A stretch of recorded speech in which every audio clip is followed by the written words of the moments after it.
आज भी जिंदा है रावण, लंका से कब्र खोदकर निकाला गया। दोस्तों, जब बात रामायण की कथा की आती है तो इस पर कट्टरता से विश्वास करने वाले लोगों की कमी नहीं है, लेकिन कुछ ऐसे भी लोग इस दुनिया में मौजूद हैं जिनके दिमाग में रामायण को लेकर हमेशा प्रश्न चिन्ह बना रहता है। वो हमेशा ये सोचा करते हैं कि क्या रामायण की कथा सच्ची है? क्या वाकई में भगवान श्री राम ने रावण का वध किया था? क्या वाकई में रावण लंका पर राज करता था? इसके साथ ही लोगों के दिमाग में कई सारे सवाल उछल कूद करते हैं, पर कभी उन्हें इसके सही जवाब नहीं मिल पाते। लेकिन आज हम आपको कुछ ऐसे सबूत दिखाने वाले हैं जिनसे ये साबित होता है कि रामायण की कथा 100% सच है। आगे बढ़ने से पहले अगर आप हमारे चैनल पर नए हैं तो प्लीज सब्सक्राइब करके घंटा हिलाना मत भूलें। ऐसा करने से आप पर कृपा आनी शुरू हो जाएगी। ट्राई करें, इट्स वर्क्स। संजीवनी बूटी। दोस्तों, संजीवनी बूटी के बारे में तो आपने सुना ही होगा। इतिहास काल से इसके बारे में चर्चाएं चली आ रही हैं। हम उसी संजीवनी बूटी की बात कर रहे हैं जिसे सुंघाकर लक्ष्मण जी को वापस होश में लाया गया था। पर क्या आपको मालूम है कि जिस जगह पर लक्ष्मण जी ने इस जड़ी बूटी को सूंघा था वहां पर हिमालय की दुर्लभ जड़ी बूटियों के अंश मिले हैं, जबकि श्रीलंका में इस तरह की जड़ी बूटियां पाई ही नहीं जाती हैं। वो सिर्फ और सिर्फ हिमालय में ही पाई जाती हैं। ऐसे में आप समझ सकते हैं कि हिमालय की जड़ी बूटी का श्रीलंका में पाया जाना कोई इत्तेफाक तो नहीं है, बल्कि ये इस बात का पुख्ता प्रमाण है कि यहाँ पर यह घटना घट चुकी है। वरना भारत के उत्तरी इलाके में पाई जाने वाली जड़ी बूटियां दक्षिण भारत में कैसे मौजूद हो सकती हैं? लंका जलने के अवशेष। रामायण की कथा में बताया जाता है कि हनुमान जी ने पूरी लंका को आग लगा दिया था, जिसके कारण पूरी लंका जलकर खाक हो गई थी। पर सबसे ज्यादा सोच में डालने वाली चीज तो ये है कि उसी लंका के जलने के अवशेष मिल चुके हैं। जी हाँ, शोधकर्ताओं ने अपनी जांच पड़ताल के बाद ये पता लगाया है कि यहाँ की मिट्टी काली पड़ चुकी है, और ऐसा सिर्फ उस जगह पर है जिस जगह पर लंका के होने के अनुमान लगाए जाते हैं। बाकी उसके आसपास के इलाके में ऐसा कुछ भी देखने को नहीं मिलता। और यही सारी चीजें हैं जो वैज्ञानिकों को रामायण के अस्तित्व के बारे में सोचने पर मजबूर कर देती हैं कि क्या वाकई में रामायण की कथा सच है? क्या सच में हनुमान जी ने लंका को जलाकर खाक कर दिया था? वैसे आपका रामायण की कथा के बारे में क्या सोचना है? क्या आप इसे सच्चा मानते हैं या फिर ज्यादातर गैर हिंदुओं की तरह आपको भी ये सारी चीजें मनगढ़ंत कहानी लगती है? अपना जवाब हमें कमेंट में देना ना भूलें। कोबरा हुड केव, श्रीलंका। दोस्तों, हम सभी जानते हैं कि माता सीता का अपहरण करने के बाद उन्हें असुरों द्वारा पकड़ कर रखा गया था। जिस जगह पर उन्हें रखा गया था वो कोबरा हुड गुफा के नाम से जानी जाती है। और ये बात हम यूं ही नहीं कह रहे हैं, बल्कि पुरातत्व विभाग के लोगों ने खुद जांच करके इस बात को लोगों के सामने रखा कि गुफा का जो स्ट्रक्चर है वो प्राकृतिक तौर पर बनकर तैयार हुआ है और उसमें किसी भी इंसान का कोई हाथ नहीं था। रामायण की कथा में इस गुफा का जिक्र करते हुए बताया गया है कि माता सीता को असुरों ने अगवा करने के बाद यहीं पर रखा था।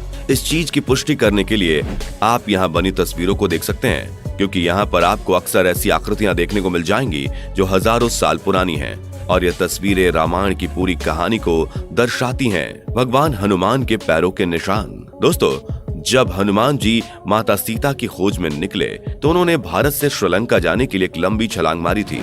जब हनुमान जी छलांग मारते हुए इन पत्थरों पर अपने पैर को रखते हैं तो पत्थरों के ऊपर उनके पैरों के निशान बन जाते हैं, जो आज भी यहाँ मौजूद है। अगर वैज्ञानिकों की माने तो उन्होंने इस जगह पर अपनी रिसर्च करके ये साफ कर दिया है कि पैरों के ये निशान आज के नहीं बल्कि हजारों साल पुराने हैं। अशोक वाटिका।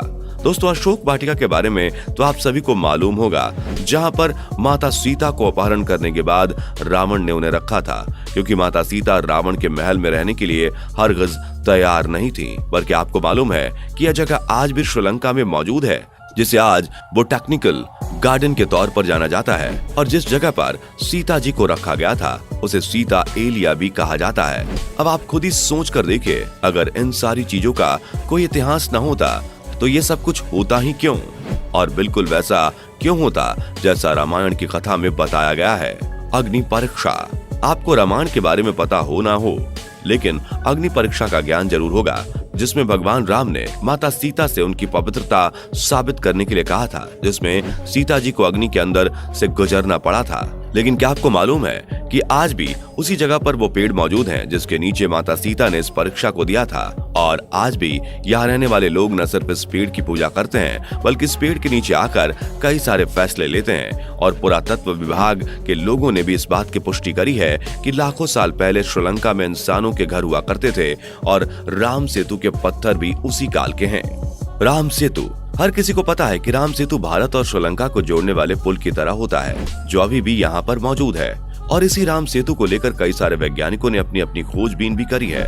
लेकिन अगर हम रामायण की कथा पर गौर करें तो उसमें राम सेतु के अस्तित्व के बारे में स्पष्ट रूप से बताया गया है, जहाँ बताया गया है कि इस राम सेतु को वानरों द्वारा पत्थरों से तैयार किया गया था और इसे बनाने में जिन पत्थरों का इस्तेमाल किया गया था वो पानी के ऊपर तैरते हैं और डूबते नहीं हैं। राम सेतु इतना ज्यादा प्रसिद्ध है कि अगर आप गूगल मैप में देखेंगे तो आपको वो साफ साफ नजर आएगा।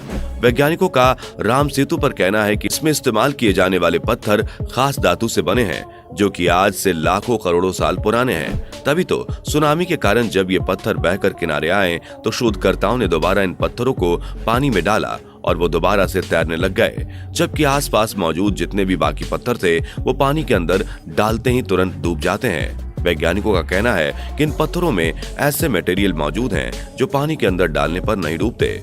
चलिए मान लेते हैं, पर आज से सालों पहले बंदरों के अंदर इतनी अकल कहां से आ गई कि उन्होंने ऐसा पत्थर ढूंढ निकाला जो पानी में डूबता ही ना हो। क्यों, है ना सोच में डालने वाली बात। द्रोणागिरी पर्वत, रामायण की कथा के अनुसार जब युद्ध हो रहा था तब लक्ष्मण को मेघनाथ ने मूर्छित कर दिया था और उनकी जान जाने वाली थी। तभी हनुमान जी संजीवनी बूटी लेने द्रोणागिरी पर्वत गए थे।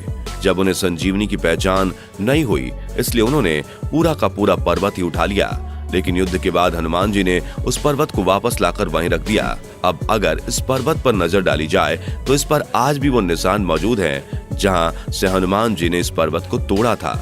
इसलिए यहाँ रहने वाले स्थानीय लोग द्रोणागिरी पर्वत की पूजा करते हैं। टस्क हाथी, दोस्तों रामायण के एक अध्याय में श्रीलंका की रखवाली के लिए विशालकाय हाथियों का वर्णन है जिन्हें हनुमान जी ने अपनी ताकत से धूल चटा दी थी। और हैरान करने वाली बात तो यह है कि पुरातत्व विभाग के लोगों को श्रीलंका में इस तरह के हाथियों के अवशेष मिले हैं जिनका आकार आज के समय में पाए जाने वाले साधारण हाथियों के मुकाबले बहुत ज्यादा बड़ा था। और अब इससे यह भी चीज साबित होती है कि रामायण की कथा में इस तरह के जो हाथी थे वो असली थे। रावण का महल, दोस्तों पुरातत्व विभाग के लोगों को श्रीलंका में एक महल मिला जिसे रामायण काल का बताया जाता है। इस महल में कई सारे गुप्त रास्ते बनाए गए हैं जिन्हें देखने से पता चलता है कि ये रास्ते अपने आप नहीं बने बल्कि इन्हें इंसानों द्वारा बनाया गया है। पर ये जो गुफाएं हैं ये बहुत ही ज्यादा पुरानी हैं जो हमें इंसानों के अस्तित्व के बारे में सोचने पर मजबूर कर देती हैं कि आखिर हम इंसानों का अस्तित्व कितना पुराना है। क्या हम कुछ हजार साल पुराने हैं या फिर हमारा अस्तित्व लाखों साल पुराना है। हनुमानगढ़ी, जी हाँ दोस्तों ये वही जगह है जहाँ पर भगवान हनुमान ने श्री राम का इंतजार किया था। रामायण में इस जगह के बारे में स्पष्ट रूप से बताया गया है कि ये वही जगह है जहाँ पर बैठकर हनुमान जी राम राम का जाप करते थे। इसलिए जो कोई भी अयोध्या जाता है वो हनुमानगढ़ी के दर्शन करना नहीं भूलता। रावण के ऊपर विजय प्राप्त करने के बाद भगवान राम जब वापस अयोध्या लौटे तभी भगवान हनुमान ने यहाँ पर रहना शुरू कर दिया था। यही वजह है कि इस जगह का नाम हनुमान नगर है। अयोध्या के पास आज भी इस जगह पर आपको एक मंदिर देखने को मिल जाएगा, रामलिंगम। अब आते हैं उस शिवलिंग पर जिसे भगवान राम ने स्वयं बनाया था। रामायण की कथा के अनुसार रावण को मारने के बाद भगवान राम को अपना पश्चाताप करना था क्योंकि उनके हाथ एक ब्राह्मण का कत्ल हुआ था। इसलिए उन्होंने शिव की आराधना करी जिसमें भगवान शिव ने उन्हें 4 शिवलिंग बनाने के लिए कहा, जिसमें से एक शिवलिंग तो सीता जी ने बनाया जो कि रेत से बनकर तैयार हुआ था। 2 शिवलिंग हनुमान जी कैलाश से लेकर आए थे और एक शिवलिंग भगवान राम ने स्वयं अपने हाथों से तैयार किया था जो आज भी आपको उस मंदिर में देखने को मिल जाएगा।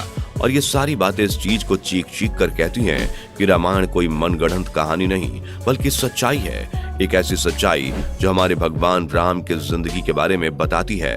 जिस पर आपका क्या कहना है कमेंट में जरूर बताएं।